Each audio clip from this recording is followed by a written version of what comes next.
all here, where each thing seems its lonely self, are figures of the soul transcendent one. Only by him they are. His breath is their life. An unseen presence molds the oblivious clay.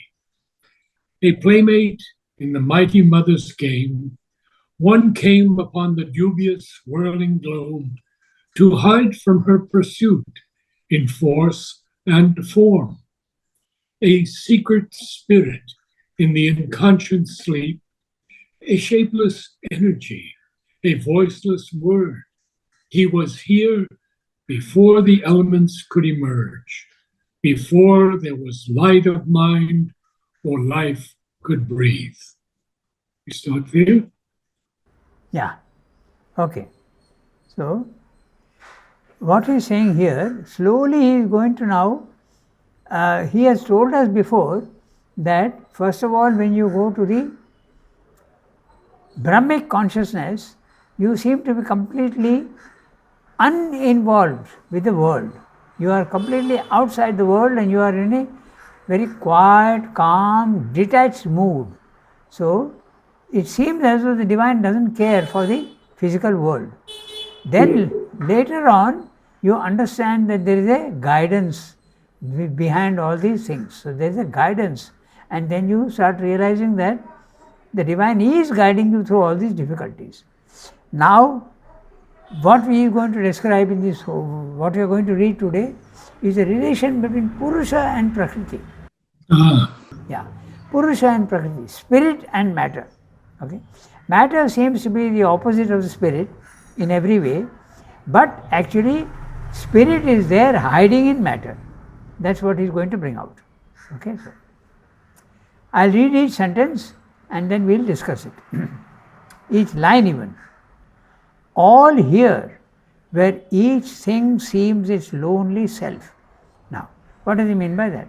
All here in the physical world, not elsewhere.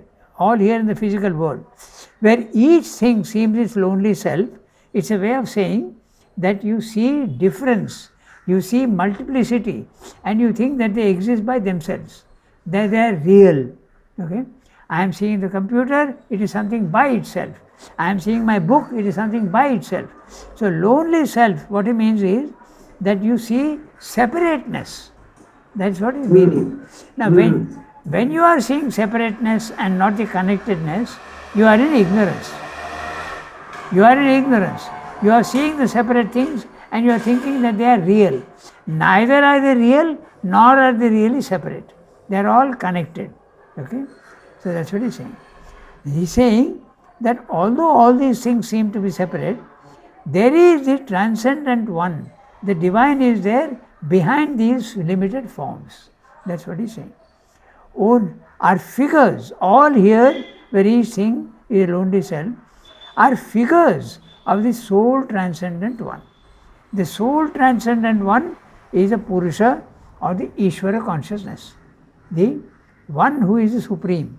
His presence is there behind every limited, finite, seemingly separate thing. That's what he means. Okay, so only by him they are. His breath is their life. So, because the divine is there, they exist. When Srimad uses the word they exist only because the divine is there. If the divine was not there behind the form, these forms could not exist. And even their so-called life is nothing but his breath. Okay, that's what he's saying. An unseen presence molds the oblivious clay. The word oblivious means forgetful, unaware. So, you and I are forms, we seem to be separate from each other, but we have forgotten. When he uses the word clay, he means the physical world, material things. Okay? Yes. So he's putting in. Of course, your body is not made of clay, nor is my body made of clay, but clay and my body both are matter. Okay? So that's what it means. And poets often use that word clay to represent the human body. Yeah, that's right. Okay. So, Many, many poets. yes. Okay. So oblivious. But behind all these forms, there is an unseen presence. And the unseen presence is the Purusha or the Ishvara, the divine consciousness. A playmate in the mighty mother's game. Okay, now we slowly coming to the fact that Chit and Shakti, Purusha and Prakriti, okay, spirit and matter are playing with each other. There is a play, there is an interaction between them at all the levels. At the highest level, they are one. There is no play and there is no interaction.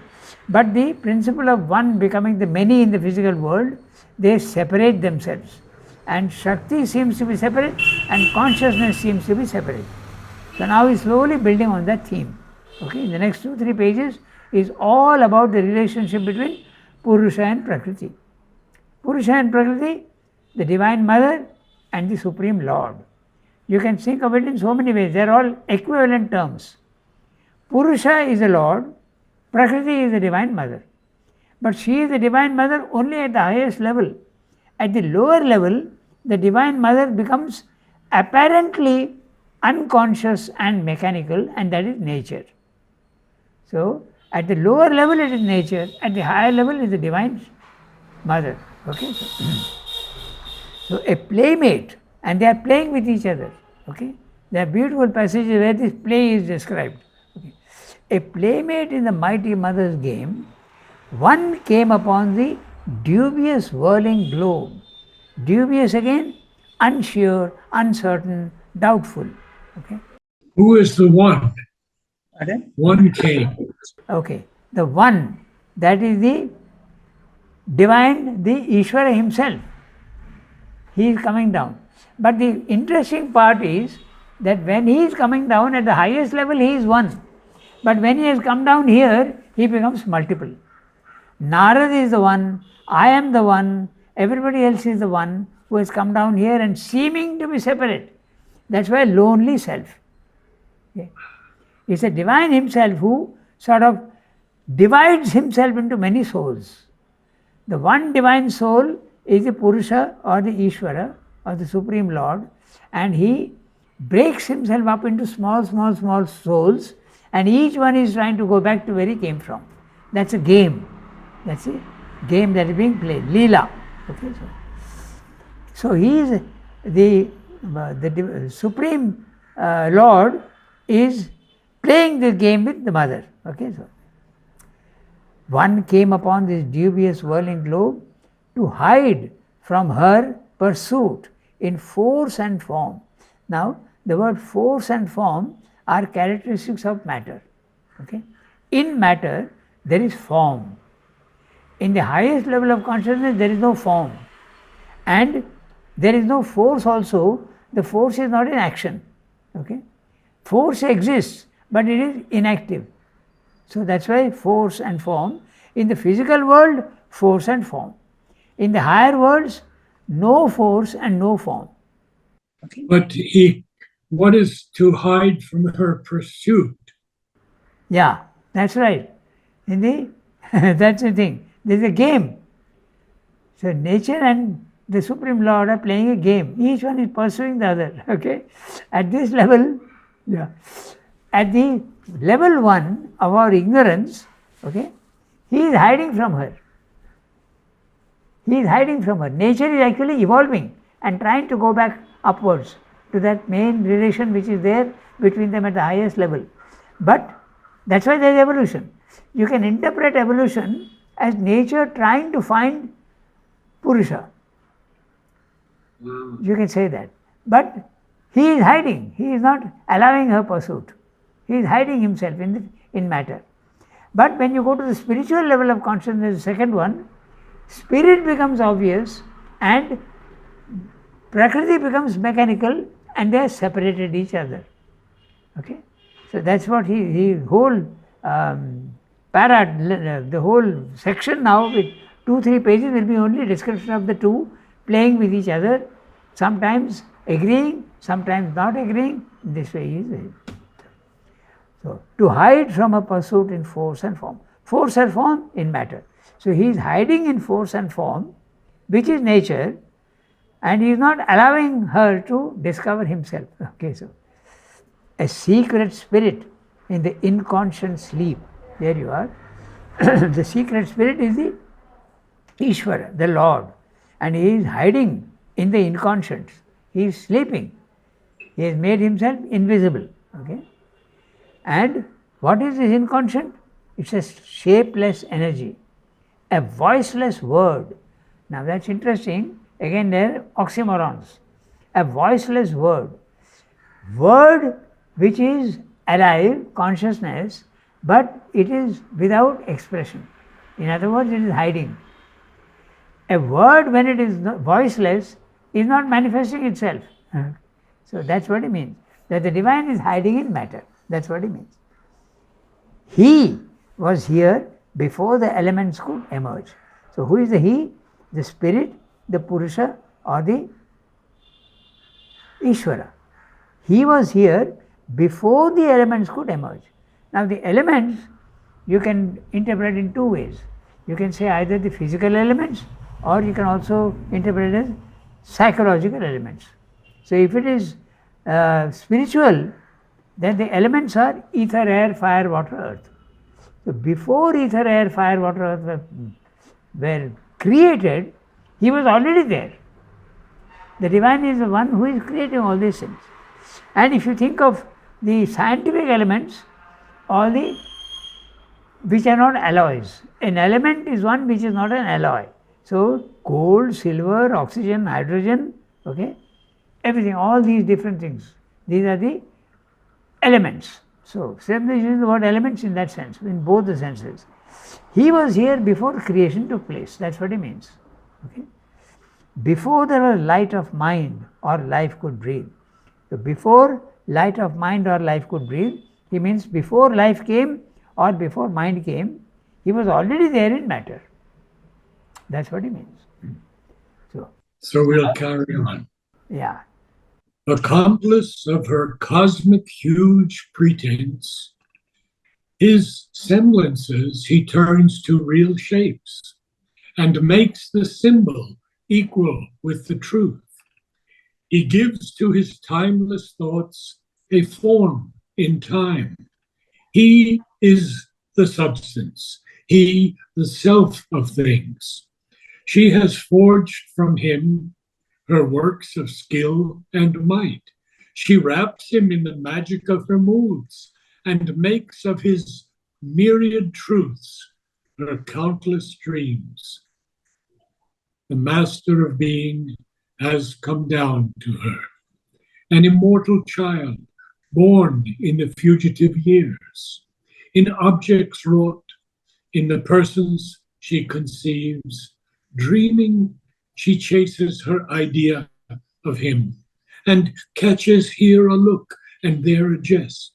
Ever he repeats in them his ceaseless births. Okay, we stop for the moment. Right, there is a full stop. There we can stop.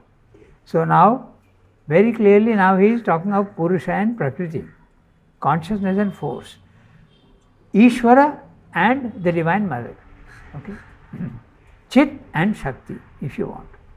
Now, accomplice of her cosmic huge pretense. Now, what is this huge pretense? The huge pretense is the physical world, which seems to be mechanical and unconscious, but actually hiding behind the mechanicalness and the unconsciousness is the divine creature. So the divine is pretending to have become here unconscious and mechanical. That's what he's saying. And Purusha is playing the game along with her. Purusha and Prakriti has become mechanical, pretending to be mechanical, because there is actually consciousness is there behind, hiding behind matter. And he is going along with the game. That's why he is an accomplice. Okay? So he is agreeing to what she is doing.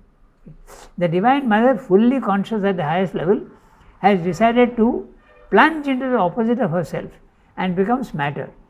And he is agreeing to that and hiding also there, he is therefore his accomplice.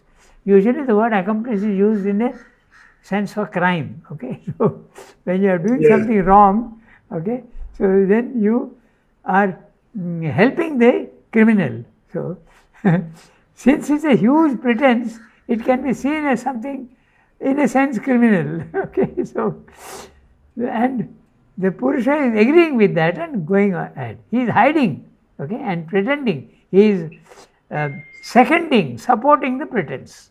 Okay. His semblances he turns into real shapes. Now, this is interesting. What are these semblances? Semblance is a similarity. A semblance is similarity. And the similarity is that there is something which is common to matter and spirit. Okay? He turns into real shapes. That which is apparent, we are taking it for the truth. Okay, that's what he means. What he means is the semblance is the photograph, and that which is being photographed is the real shape. Okay? So suppose Narad is there and there is a photograph of Narad. The photograph is not Narad. So in that sense, the divine is there, but in the physical world, all that we see are only photographs. They are representations of the divine. They are not the divine. But we are taking, human beings are taking them for real. I am seeing Narad's form and I am thinking that that is real. Actually, it is not real. Your outer form will disappear. Your reality is your soul, your psychic. Okay? So that I am not seeing. So I am seeing only the outer form and thinking it is real. He is describing the pretense, what is meant by the pretense. Okay? His semblances he turns into real shapes and makes the symbol equal to the truth. So we take all these forms which are there in the physical world to be true, but they are only partly true. They are not fully true at all. Okay? They are only representations, symbols. He has given many words are there. Okay? He uses the word symbol. When I show my ring, okay, it's a symbol of the mother. It's not the mother, but it is a symbol of the mother. Through that symbol, I can go to the mother. He also uses the word semblances. The physical world is nothing but a semblance of the divine. Figures, representations, shadows. These are the words he uses for the physical world. Okay, so his semblances he turns to real shapes and makes the symbol equal with the truth. Now I'd like to ask you about the photos of Mother and Sri Aurobindo. Yes.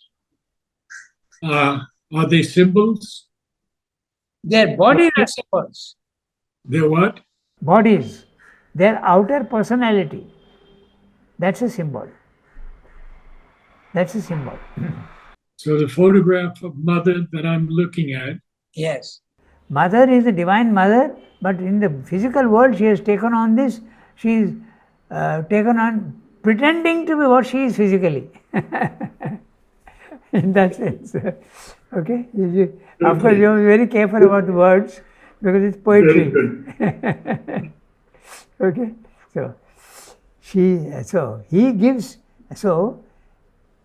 Man mistakes the symbol and the shadow or the representation to be the real thing. That's what he means. And makes the symbol equal with the truth. He makes us believe that the forms we are seeing in the physical world is the real truth. It is not. Okay? It's only a representation. Now, Purusha, he gives to his timeless thoughts a form in time. So, that at the highest level, he is formless. His thoughts are formless, but they become forms in time. In the physical world, forms. We have seen these opposites, that's why it's a pretense. The highest is formless, and in the physical world, everything is form. Okay? So, this is one aspect. So, he is saying he gives to his timeless thoughts. Timeless thoughts, thoughts which are outside time and space, and they become forms in time. So, he is the substance, he is the self of things. The substance is actually the subtlest of substance, he is there, but here when it comes down, it becomes the grossest of substance. Okay? He is the self of things, he is the essence of things. Now Prakriti, what is Prakriti doing? She has forged from him her works of skill and might. So, the word forge is very interesting. It means to heat and hammer and create a shape. Okay? So, she is using the subtlest of substance of Purusha and making from that the gross works, her works in the physical world, the shapes. That's what he's saying. Prakriti, the Divine Mother, has taken the substance of the Divine and creating shapes here, which seem fantastic shapes, flowers, animals, with skill and might. Okay, it requires unbelievable skill and might to produce a flower out of mud. So that's why skill and might. Okay. She wraps him in the magic of her moods. In other words, in the physical world, she can do what she wants with him. He is powerless. Okay. She wraps him in the magic of her moods. Her magic of her moods, creating all these things. They are the magic. And her moods are going on changing. Now she creates a flower, then she creates an animal, then she creates other things. Okay? So, this is the magic of her moods. And makes of his myriad truths her countless dreams. The nature, his myriad truths at the highest level, here become countless dreams. They become ideals only. They are not the truths at all in the physical world. They are only ideals they become. Countless dreams, the ideals that man cherishes. The master of being has come close to her. Master of being is the Purusha or the Ishvara. So, the master of being has come close to her. At the physical world, he is hiding behind. Okay? So, he is hiding behind her. An immortal child born in the fugitive years. So, fugitive years, time. Years suggest time, and fleeting time, that which is moving all the time, is time in the physical world. So, fugitive years you can think of as the physical world. But he is the immortal child, okay, and he is hiding in that which he is not. Okay. In objects wrought, in the person she conceives, dreaming she chases her idea of him. So, again he is repeating the whole idea. Dreaming she chases her idea of him. Pursuit. You remember the word pursuit he has used earlier. That repetition of the thought is there now. So, she is going on making forms and trying to realize him here in the physical world. Dreaming she chases her idea of him and catches here a look and there a jest. So, nature, he is talking in terms of nature, universal nature and universal law, but it also applies to man, because that's exactly what man is trying to do. Okay? Man is trying to realize his ideals, okay, and he gets a small hint sometimes. He catches here a look and there a jest. The word jest is very interesting. In English you won't find jest, but gesture is what Savitri means. So, the word jest in English is written with a J. That's a joke. But yes, here Savitri has taken the liberty of reducing gesture to a jest because it's poetry and he has to stick to the meter. He can't say gesture. So, exactly. That's right. Okay, so ever he repeats in them his ceaseless births. So, what is in them? The look and the jest. So, he is repeating in them, in the physical world, his ceaseless births. All human beings are the ceaseless births. He goes on repeating. He is doing that to realize, play the game. Okay, he is doing that. He is going on creating ceaseless births. All human beings are his ceaseless births, his birth. Okay, so, he is the maker and the world he made. So, what is the divine? He is the maker and the world he made. He is the world also. Okay? He is the vision and he is the seer, both. Okay? He is himself the actor and the act. Now, this is also another image, if the divine is seen in the Advaita philosophy as only one, what he has created also is he himself. Okay? He is in other words, they say sometimes that the divine is the actor and the stage is himself, and he is the actor and the director and also the audience. He is everything. Okay, so Srila is saying only he is himself the actor and the act. He is himself the knower and the known. The knower is the divine and the known is the objective world. He is everything. He is himself the dreamer and the dream. So he can be the knower and the known, the dreamer and the dream, the actor and the act. He is everything. Now the next 3 lines, we have to read the next one. So, there are two who are one and play in many worlds. In knowledge and ignorance they have spoken and met. Our light and darkness are their eyes interchange. Our pleasure and pain are their wrestle and embrace. Our deeds, our hopes are intimate to their tale. They are married secretly in our thought and life. The universe is an endless masquerade. For nothing here is utterly what it seems. It is a dream fact vision of a truth, which, but for the dream, would not be wholly true. A phenomenon stands out significant against dim backgrounds of eternity. We accept its face and pass by all it means. A part is seen, we take it for the whole. okay, there is another full stop there, so we stop here. So, now he is describing the play of Purusha and Prakriti. Okay, so there are two who are one. This is the Satchidananda, where Chit and Shakti are one. They are not two together, they are actually one. Consciousness is actually power. So that's what he means. There are two who are one and play in many worlds. So now the idea of the play is coming in. Okay, so they are always together, but at different levels they take on different roles. Okay, that's what is meaning. So, and what about many worlds? Plural. Yeah, that's right. Yeah. So normally Srila follows the theme of the 7 worlds. There are others who follow the theme of 5 worlds: ether, air, fire, water, earth. But Srila is following the Vedic pattern of the 7 worlds: Sat, Chit, Ananda, Supermind or Gnosis or Vijnana, and mind, life and matter.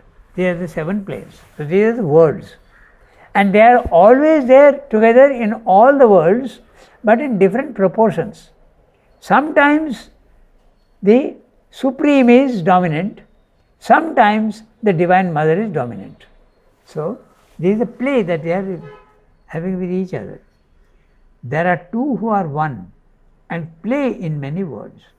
In knowledge and ignorance they have spoken and met.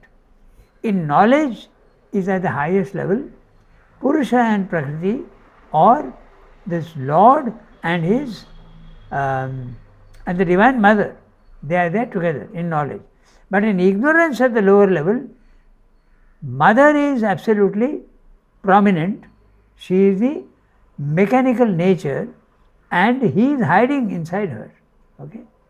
But in the Brahmic consciousness, consciousness is prominent and the Divine Mother is hiding. Okay? The energy is hiding. Okay?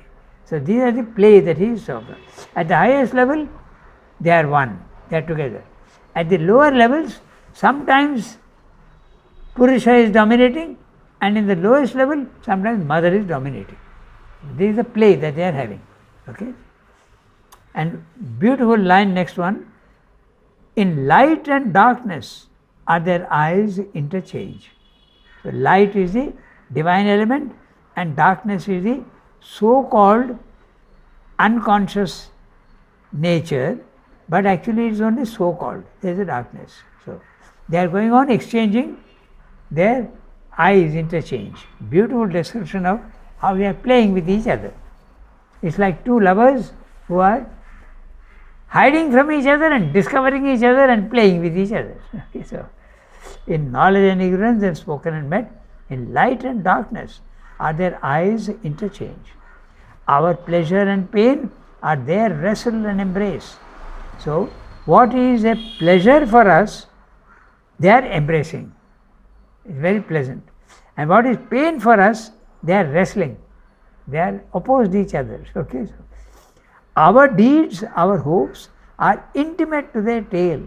In other words, our pain and pleasure, each human being's pain and pleasure, is only a reflection of the relation between Purusha and Prakriti. That's what he's saying. Okay. Our pleasure and pain are their wrestle and embrace. Our deeds, our hopes are intimate to their tale. It's the personal and the impersonal are very much related. That's what he's saying. Okay, sir. They are married secretly in our thought and life. So even in the mind, both are there. Consciousness is there as well as force is there. Same with life, there also is there. So if I say consciousness and force, but you also mean the Supreme and his the Lord and his consort, if you want. Okay. It's also often seen as not the Divine Mother but the consort. Okay. Husband and wife at the highest level. In Savitri also you will say that in the physical world, when Savitri and Satyavan met, okay, it's the wedding of the Supreme enacted again on earth. Okay, so it's a marriage, okay, so at the highest level. And in Savitri he goes on using the word bride. So she is seen as a consort, not the Divine Mother but the consort. Okay, so she is the mother so far as the world is concerned. She creates the world. So they are married secretly in our thought and life. The universe is an endless masquerade. Now the word masquerade, it takes you back to the first sentence we read. Huge pretense. Okay, it's a masquerade. They are just pretending to be unconscious and mechanical, and also the many. Neither are they many, they are all connected. Neither are they unconscious, there is consciousness hiding behind them. Neither are they mechanical, but there is consciousness hiding behind them. So that's what is meaning. The universe is an endless masquerade. For nothing here is utterly what it seems. They are only shadows. We think that they are real, but they are not real at all. They are shadows. So the universe is a masquerade, that we have seen. For nothing here is utterly what it seems. What we think is real and the form is real, it is not. Okay? It's a dream fact vision of a truth. Again, the real and the unreal, as we use the word, the photograph and the reality. The world is only a photograph of the reality, which is the divine. Okay. It's a dream fact vision of a truth. Note the word dream fact, very interesting. It is real, but not what we see it to be. The form that I am seeing is not the reality. The reality hiding behind the form is the reality. That's what I mean. Dream fact. Which, but for the dream, would not be wholly true. So, we have to see the divine in the forms that we have seen. Then it will be true. Otherwise, it's not true. A phenomenon stands out significant against dim backgrounds of eternity. Now, what's a phenomenon? A phenomenon is an event. An event is a starting point, a development, and an ending. Okay? So, everything in the physical world is a phenomenon. It stands out significant against dim backgrounds of eternity. Dim backgrounds of eternity are the reality, and everything in the physical world is only a phenomenon, which is not absolutely real. And what does man do? We accept its face and pass by all it means. We are seeing the forms in the physical world, the face, and we think that that is real. But all that it really is, all that it means, we are ignoring. We pass by, we ignore, we don't see. That's what he's saying. So that comes to the end of the no. Thus have they made their play with us for roles, author and actor, with himself as seen. He moves there as the soul, as nature she.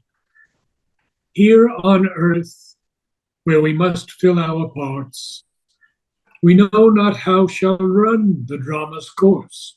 Our uttered sentences veil in their thought. And we'll conclude for today. So, thus have they made their play with us for roles. So, what he is saying is, all the individuals here in the physical world are only enacting the drama of the Divine Mother and the Supreme Lord. So, they are just doing that. With they are doing it apparently through us. Okay. Thus they have made their play between each other with us for roles. Okay. So, what we are doing here in the physical world is nothing but what they are asking us to do. Okay. It's a drama. Author and actor with himself as seen. Okay. Author and actor with himself as seen. He moves there as soul, as nature she. So, Divine Mother is becoming nature and he is moving here as a soul. So, we are reenacting, each individual is reenacting the drama of the highest level, the Supreme with his consort or the Divine Mother. That's what he is saying. He moves there as a soul, as nature she. Here on the earth, where we must fill our parts. So, this is the image being used, and the image becomes very clear in the next line. We know not how shall end the drama's course. So, he has also said author. So, let's look at the image, what he is saying. The Divine is the author. Author of what? Of the universe. The universe is the drama. And which is the stage? He himself. Because there is nothing else apart from himself. So, on this stage and of the physical world, he is enacting a drama in which he is the author and he is also the act. And we are only the small actors playing what they have told us to do. That's the image he is using. Okay, so we know not, and we are participating in the drama, but we don't know how it's going to end, the drama. We don't know how it's going to end. Okay, we are only fulfilling our parts. What they have been told to do, we are doing. Okay, our uttered sentences veil in their thought. Our uttered sentences. Okay, the highest level, these sentences are not uttered; they are unmanifest. So, what is manifested here is the uttered sentences, and he is using the word sentence because he is using the image of the play. Note interestingly how author, act, okay, scene, drama, okay, parts, uttered sentences and plan. All this is connected as an image. So, you see the image and you really enjoy what he is saying. So, the Divine is the author. He has made a drama, and that drama is the physical world, and in that physical world he is creating all the human beings, and they are only playing their part, okay, but they don't know what is the end of the drama. So, this is what he is saying. Yes. So we will end there for today. It's 10:30. Yeah, we'll stop here today. Very, very, very good. Thank you, Ranga. Excellent.